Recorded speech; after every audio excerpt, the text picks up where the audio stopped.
Social media पे देखिएगा बड़े ही चर्चा में है, शादी विवाह करके लड़की को मर्डर कर देता है। लेकिन ऐसा ही मामला मिथिलांचल की धरती से हम आपको दिखा रहे हैं। भ्रूण हत्या भी किया है, कितना बड़ा अपराधी है। आप लोग इस अपराधी को बख्शेंगे क्या? बड़ी घटना है, दरिंदगी का घटना कि वो लड़का आज शादी कर रहे थे, बिहार के मुख्यमंत्री अगर आप हमको देख रहे हैं, इस पीड़ित परिवार को देख रहे हैं, इस बेटी को देख रहे हैं, तो आप ही का स्लोगन है कि बेटी पढ़ाओ बेटी बचाओ। आप ही का स्लोगन है और हर एक पोस्टर पे आपको लिखा रहता है और हर एक इनके लिए आप ऐड करवाते हैं, बहुत सारा योजना लाते हैं। लेकिन यहाँ तो बेटी के साथ अन्याय हो रहा है। आपका स्लोगन है कि बेटी बचाओ बेटी पढ़ाओ और बेटी के लिए हर समय करके लड़का लड़की को मर्डर कर। मामला मिथिलांचल की धरती से हम आपको दिखा रहे हैं। ये मिथिलांचल की धरती है, यहाँ नारियों का सम्मान मिलता है। ये माता सीता की धरती है और यहाँ पे ऐसे ऐसे हवस के शिकारी है कि विवाह करके दहेज ले करके दहेज प्रताड़न करके शादी में दहेज मिला और दहेज और ज़्यादा नहीं मिला तो पत्नी को ही छोड़ के दूसरा शादी रचा लेते हैं। रचाने की मूड कहिए फिराक में कहिए घूम रहे हैं। ऐसे ही एक पीड़ित परिवार है, पीड़ित लड़की है, एक बेटी है मेरे पास में बगल में देखिएगा बैठी है।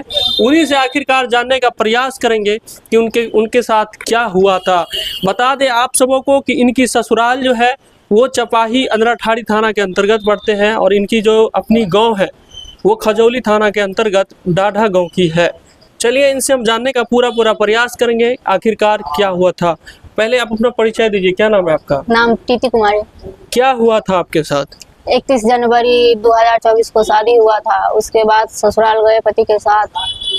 फिर से मतलब थोड़ा 4-5 दिन सही से रखा, उसके बाद टॉर्चर करने लगा और फिर थोड़ा दिन के बाद फिर ना बहुते मारपीट किया। उसके बाद मायके चले गए, भगा दिया। फिर जब आए फिर गया पंचायती हुआ लेकर आए और फिर उसके बाद आए, उसके बाद बोला मान लिया जो हम रखेंगे। उसके बाद मतलब बोल रहा था, फिर आया वहाँ पे आकर फिर वैसा ही करने लगा, फिर मारा पीटा। फिर बोल रहा था जो गाड़ी उड़ी है वो मतलब दहेज में बहुत 4 चक्का गाड़ी मांग रहा था। अच्छा, मतलब दहेज में 4 चक्का गाड़ी मांग रहे थे? हाँ। अच्छा, पति का नाम क्या है? रोशन कुमार। उसके पिता का क्या नाम है? सत्यनारायण। आपके ससुर का? उनका घर कहाँ है? चपाही। जब शादी हुई थी आपको प्रीति, तो हमें ये बताइए कि आपके पिताजी ने मतलब क्या किए थे? दहेज में दिए थे कि नहीं? हाँ दिए थे। दहेज दिए थे? हाँ। दहेज में क्या सब मतलब मिला था? वैसे दहेज तो देना अपराध है, लेकिन इनके साथ ऐसी घटना घटे कि जब बारात आते हैं ना उस समय दहेज इन लोग देते हैं। जब लड़के वाले अपने बारात को धमकी देते हैं कि हम रिटर्न चल जाएंगे, शादी नहीं करेंगे, ऐसा ही हुआ था क्या? हाँ। क्या बोल रहा था वो? 5 लाख रुपया। हाँ। 5.5 पर सोना और 4 चक्का मांग रहा था। टोटल सामान भी दी, मतलब 5 लाख रुपया कैश भी देते हैं, 5.5 भर सोना भी देते हैं और उसके बाद जितने भी शादी विवाह के सामग्री है वो भी देते हैं। उसके बाद ये शादी करते हैं, शादी रचाते हैं। उसके बाद क्या होता है फिर? शादी के बाद क्या आप अपने ससुराल जाते हैं कि नहीं? हाँ जाते हैं। क्या लेकर गया, शादी हुआ तो गए, थोड़ा दिन मतलब महीना 1.5 महीना सही से रखा, बहुत खुश थे मतलब। और उसके बाद फिर पति द्वारा ससुर और पूरा परिवार द्वारा मतलब टॉर्चर करने लगा। बोला दहेज लाओ और उसके बाद रखेंगे, नहीं तो नहीं रखेंगे, भागो यहाँ से, और भगा दिया मारपीट करके। अच्छा, मारपीट किया आपको? मारा? बहुत मारा? पापा को कॉल किए जो ऐसा ऐसा बात है तो आया और निकल गए। फिर इलाज हुआ आपका? हाँ। इलाज किए। और सबसे बड़ी दरिंदगी का घटना जो है ये होता है कि उस व्यक्ति के द्वारा ये प्रीति हमको बताई है और आप लोग को भी बताते हुए मुझे भी शर्म आ रहे हैं, तकलीफ आ रही है, लेकिन सच्चाई कभी छिपते नहीं है। इनके 2 महीना का जो गर्भ था, इनके 2 महीना के गर्भ को भी वो भ्रूण हत्या भी किया है। कितना बड़ा अपराधी है। आप लोग इस अपराधी को बख्शेंगे क्या? आपको बताइए, भ्रूण हत्या हुआ है, आपका किए है? हाँ। जबरन किए, जबरदस्ती किए है हत्या। मतलब क्या बोले कि नहीं बच्चे को मार दो, नहीं रहने दो? हाँ। क्या बोला आपका? बोला है दूसरा का फलना चिलना, उसके बाद पति द्वारा गिरवा दिया, मार दिया। हाँ। देखिए कितना बड़ा अपराध है। ऐसे ऐसे दरिंदगी हमारे समाज में दरिंदे हैं, बहुत बड़े अपराधी है ये भ्रूण हत्या करने वाले। तो इसमें कौन है? मतलब आपके पति ही है सिर्फ, या आपके पूरे ससुराल के सभी लोग आपको मतलब प्रताड़ित करते हैं, नहीं रहने देते हैं? पति भी है, ससुर भी है, पूरा बच्चा ससुराल में जितना है कोई नहीं रखने देते आपको? कोई नहीं। क्या प्रीति, अभी आप चाह रहे हैं कि अभी भी अगर आपको पति अपने पास रखे तो रहिएगा? हाँ, रहना चाहिए। तैयार। देखिए अभी भी इनके दिल में वही पति है, वही छवि है और वही ख्वाहिश है कि एक बेटी का मन में यही होता है और एक पिता का होता है कि बेटी अपने घर जाए, और बेटी का भी यही होता है कि हम अपने पति के साथ रहे, जीवन व्यतीत करें, अपने परिवार के साथ पूरा जीवन व्यापन करें। लेकिन ऐसा होने नहीं देता है इनके साथ। देखिए प्रीति, तो उसके बाद क्या हुआ जब ये सब हुआ, फिर उसके बाद आप एफआईआर क्यों नहीं किए? गांव पंचायत हुआ क्या? हाँ, पंचायती सब हुआ, सब मतलब सोचे थे गाँव में फरियाद लगे, पंचायत द्वारा तो नहीं हुआ, किसी का बात नहीं मान रहा।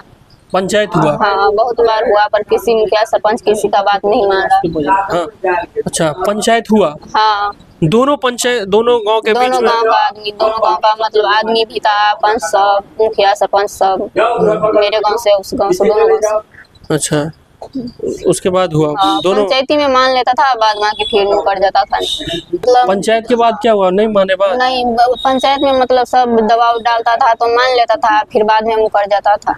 तो आज प्रीति जो है आंध्रा ठाड़ी थाने पहुंची है और आवेदन दिए है प्रीति, और आवेदन के हिसाब से जो आवेदन में लिखे हैं, मेरे पास आवेदन है, उस आवेदन के हिसाब से हम बताएंगे आपको। मेरे पास आवेदन में दिए है प्रीति बहुत सारा चीज़ दर्शाए हैं, और इस हिसाब से हम पूछे। प्रीति आवेदन में गर्भपात की भी दर्शाए हैं, इनके साथ ये भी घटना हुए। उसके बाद सबसे बड़ी घटना है दरिंदगी का घटना, कि वो लड़का आज शादी कर रहे थे। आज शादी कर रहे थे? हाँ, आज गए थे शादी करने, पर नहीं हुआ, कैंसिल हो गया। अच्छा, कैसे कैंसिल हो गया शादी? मतलब गया ना तो लड़की वाला मतलब बोला कि उस लड़की से डिवोर्स हो गया, तो बोला हाँ, तो बोला कागज दिखाने के लिए, तो नहीं दिखाया तो वापस चला गया। देखिए इनसे आज शादी कर रहे थे वो, तो उनसे कागज मांगा गया, तो कहाँ से मैनेज तो हुआ नहीं है, डिवोर्स तो हुआ नहीं है ना कोई। तो आज प्रथम बार आप आवेदन दिए हैं या एफआईआर कभी किए थे? हाँ, हम चाहते थे कि मतलब समाज में फैसला हो जाए, पति के साथ रहे, ज्यादा मतलब दिक्कत नहीं हो, फिर भी ये लोग नहीं मान रहा है, तो अब देना पड़ा। चलिए, आपको माननीय मुख्यमंत्री बिहार सरकार अगर देख रहे हैं तो उनसे क्या निवेदन करिएगा? देखिए मुख्यमंत्री जी, बिहार के मुख्यमंत्री, अगर आप हमको देख रहे हैं, इस पीड़ित परिवार को देख रहे हैं, इस बेटी को देख रहे हैं, तो आप ही का स्लोगन है कि बेटी पढ़ाओ बेटी बचाओ। आप ही का स्लोगन है, और हर एक पोस्टर पे आपको लिखा रहता है, और हर एक इनके लिए आप ऐड करवाते हैं, बहुत सारा योजना लाते हैं, लेकिन यहाँ तो बेटी के साथ अन्याय हो रहा है। आपका स्लोगन है कि बेटी बचाओ बेटी पढ़ाओ, और बेटी के लिए हर समय तत्पर रहते हैं। क्या कहिएगा, बताइए अंत में आप। बस हमें न्याय चाहिए। न्याय चाहिए? हाँ। मतलब अभी भी पति रखना चाहे तो रहिएगा? हाँ, हम रहने के लिए तैयार है, अगर रखना चाहिए। इतने अपराध होने के बाद भी ये अगर चाह रहे हैं कि अपने पति के साथ रहे, तो रहना चाहती है। बहरहाल अभी के लिए इतना ही। हम आप